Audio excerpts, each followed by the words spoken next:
हरिपुर गांव में अर्जुन, विक्रम, नीलू और सूरज नाम के 4 भाई रहा करते थे। चारों भाई एक दूसरे से बहुत प्रेम करते थे और हमेशा एक साथ रहते थे। विक्रम, नीलू, सूरज, इधर आओ और मेरी बात ध्यान से सुनो। बात यह है कि पिताजी अब हमारे बीच नहीं रहे। अब हमें ही एक दूसरे की ढाल बनना होगा और हमेशा मिलजुल कर रहना होगा। हाँ भैया, आप बिल्कुल ठीक कह रहे हैं। मैं आपकी बात से सहमत हूँ। हाँ भैया, आप चिंता मत कीजिए, हम सब हमेशा एक साथ रहेंगे। अब से आप ही हमारे लिए सब कुछ है। आपकी हर बात मानना हमारा कर्तव्य होगा। तुम सबकी बातें सुनकर मुझे तो बहुत खुशी हुई। हे ऊपर वाले, हम चारों भाइयों का प्यार ऐसे ही सदा बना रहे। चलो अब खेत में चलकर काम करते हैं।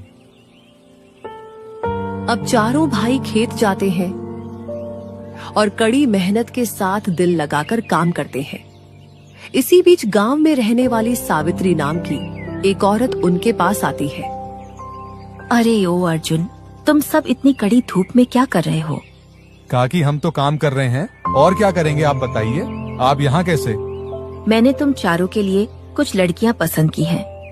ये लो, उन लड़कियों की कुछ तस्वीरें। इसमें से जिसे जो पसंद है मुझे बता दो। हाँ हाँ ठीक है काकी। अब अर्जुन अपने भाइयों को तस्वीरें दिखाता है। चारों भाइयों को एक ही लड़की पसंद आती है। काकी, हम चारों भाइयों को तो एक ही लड़की पसंद है। अच्छा, यह तो नंदिनी है। अगर तुम चारों इसी से शादी करना चाहते हो तो मैं इसके माता पिता से तुम सबके रिश्ते की बात करती हूँ। काकी, क्या ऐसा संभव है? हम चारों भाई एक ही लड़की से शादी कर सकते हैं? हाँ, क्यों नहीं। आखिर द्रौपदी के भी तो 5 पति थे, तुम लोग तो फिर भी 4 हो। इतना कहकर सावित्री वहाँ से चली जाती है। अगले दिन सावित्री उन चारों भाइयों के घर पहुँचती है। अर्जुन, विक्रम, नीलू, सूरज, जल्दी से बाहर आओ। तुम लोगों के लिए एक बहुत बड़ी खुशखबरी है।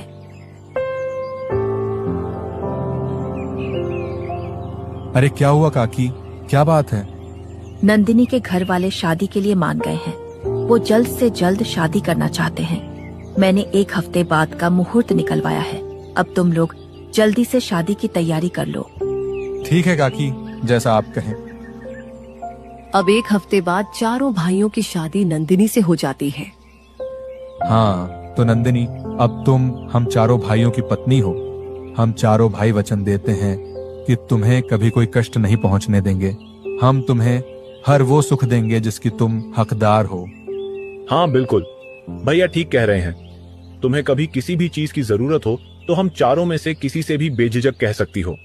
आप चारों ने मुझे अपनी पत्नी स्वीकार किया, ये मेरे लिए सौभाग्य की बात है। मैं भी वचन देती हूँ कि एक पत्नी के रूप में, एक बहू के रूप में और एक बेटी के रूप में इस घर की मर्यादा बनाए रखूंगी। अब नंदिनी चारों भाइयों के साथ खुशी खुशी रहने लगती है। कुछ महीने गुजरते जाते हैं। एक दिन नंदिनी खेत जाती है। अजी सुनिए, मैं आपके लिए खाना लेकर आई हूँ। अरे तुमने यहाँ आने का कष्ट क्यों किया? मेरे कारण तुम्हें इतनी दूर चलकर आना पड़ा। अरे प्राणनाथ, आपकी सेवा करना तो मेरा कर्तव्य है। मेरे होते हुए आप भूखे पेट काम करें, ऐसा मैं कभी होने नहीं दूंगी। अब नंदिनी सूरज को खाना खिलाकर वापस घर लौट आती है। शाम हो जाती है, लेकिन सूरज अब तक घर नहीं लौटता। भैया, यह सूरज अभी तक घर वापस क्यों नहीं आया? अरे उसने तो सुबह ही काम खत्म कर लिया था। अब न जाने वो कहाँ रह गया। हाँ बात तो सही है। आज से पहले तो उसने कभी ऐसा नहीं किया। नंदिनी, तुम उसे खाना खिलाने गई थी, तो क्या तुम्हें पता है कि वो कहाँ हो सकता है? नहीं नहीं, मैं तो उन्हें खाना खिलाकर वापस आ गई थी। मुझे कुछ नहीं पता। चलो भैया, हम लोग चलकर उसे ढूंढते हैं। अब तीनों भाई सूरज की तलाश में निकल पड़ते हैं। सूरज को ढूंढते ढूंढते तीनों एक घने जंगल के पास जा पहुंचते हैं। अरे अब तो रात भी हो गई और सूरज का कुछ पता भी नहीं चला। ना जाने मेरा भाई कहाँ चला गया, ना जाने वो किस हाल में होगा। क्या बताऊं मैं, कहाँ चला गया? कितनी देर हो गई उसे ढूंढते हुए, पर उसका कुछ पता नहीं चल पा रहा। चलिए भैया, घर चलते हैं। रात को इस सुनसान जगह पर रुकना ठीक नहीं है। हाँ, नीलू ठीक कह रहा है भैया। चलिए चलते हैं, हम कल फिर से आ जाएंगे सूरज को ढूंढने के लिए। विक्रम की बात मानकर अर्जुन और नीलू घर वापस लौट जाते हैं। सूरज के गायब होने के कारण अर्जुन रात भर सो नहीं पाता।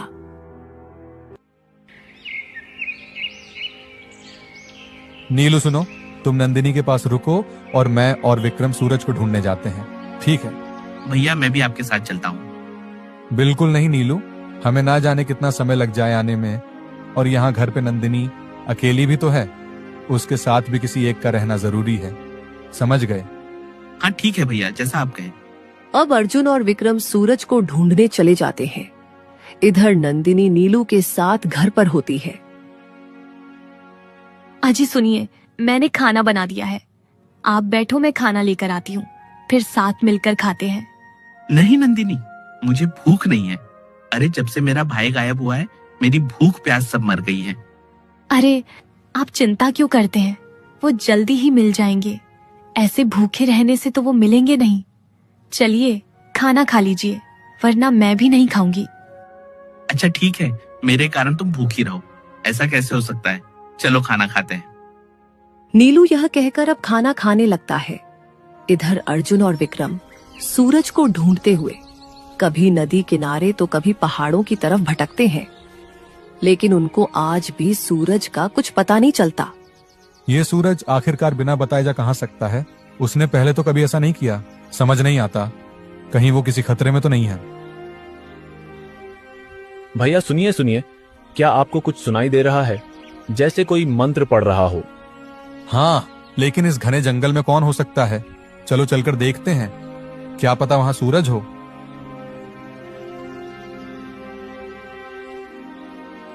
अर्जुन और विक्रम पास जाकर देखते हैं तो पेड़ के नीचे एक अघोरी तपस्या कर रहा होता है। भैया ये तो कोई अघोरी लगता है। हाँ विक्रम, हमें यहाँ ज्यादा देर तक नहीं रुकना चाहिए। अगर कहीं हमारी वजह से इनकी तपस्या भंग हो गई तो कहीं ये हमें श्राप ना दे दे। चलो यहाँ से चलते हैं। अर्जुन और विक्रम जैसे ही वापसी के लिए अपने कदम बढ़ाते हैं, उनके कदमों की आहट से अघोरी की आंख खुल जाती है। रुक जाओ, तुम दोनों यहाँ इस जंगल में क्यों भटक रहे हो? क्या तुम लोगों को कोई परेशानी है? अर्जुन अघोरी को सारी बात बताता है। तुम्हारा भाई कहीं गया नहीं, बल्कि उसे कैद किया गया है। कैद किया है? पर अघोरी महाराज ऐसा कौन कर सकता है? हमारी तो किसी से दुश्मनी भी नहीं है। यह काम किसी और का नहीं, बल्कि तुम्हारी पत्नी का है। क्या? ये आप क्या कह रहे हैं अघोरी महाराज? भला वो ऐसा क्यों करेगी?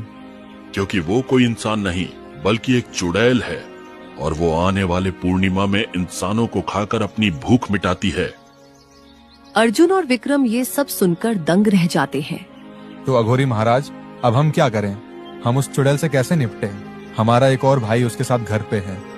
चिंता मत करो, तुम्हारे भाइयों को कुछ नहीं होगा। आओ मेरे साथ आओ। अब अर्जुन और विक्रम दोनों अघोरी के पीछे जाते हैं। बस तुम दोनों यहीं रुको। खुल जा सिमसिम, खुल जा सिमसिम। अघोरी के इतना कहते ही पास के पेड़ में एक दरवाजा खुलता है और उसमें से आवाज आती है, कहो क्या मदद चाहिए? कहो अर्जुन कि तुम्हें उस चुड़ैल को मारने का हथियार चाहिए। हमें उस चुड़ैल को मारने का हथियार चाहिए। चुड़ैल को केवल जादुई शस्त्र से मारा जा सकता है। अगर तुम्हें वो जादुई शस्त्र चाहिए तो मेरे एक सवाल का जवाब देना होगा। ठीक है, मैं तैयार हूँ, पूछो जो पूछना है। तो बताओ, ऐसी कौन सी चीज है जो बिना किसी शस्त्र के लोगों के दिल पर वार कर सकती है? जुबान से निकले कड़वे बोल लोगों के दिल पर वार करते हैं। हाँ, सही जवाब।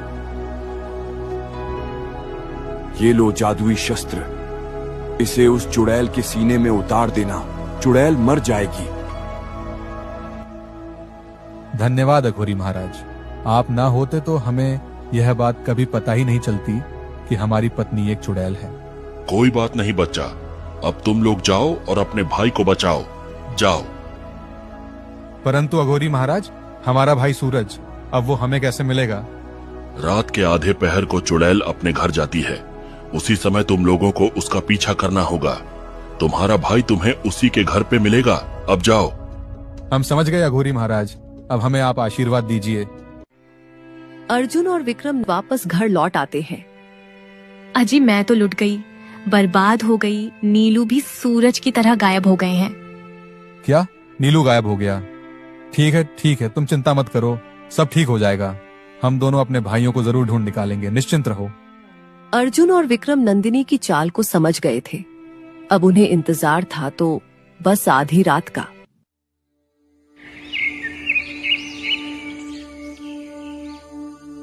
भैया भैया उठिए, रात की आधी पहर हो गई है।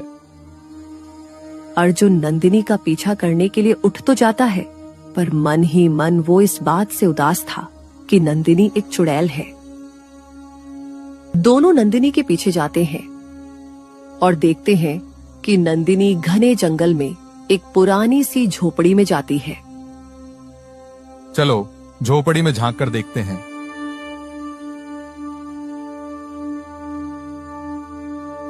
जैसे ही दोनों झोपड़ी में झांक कर देखते हैं तो नंदिनी का असली रूप उन्हें नजर आता है।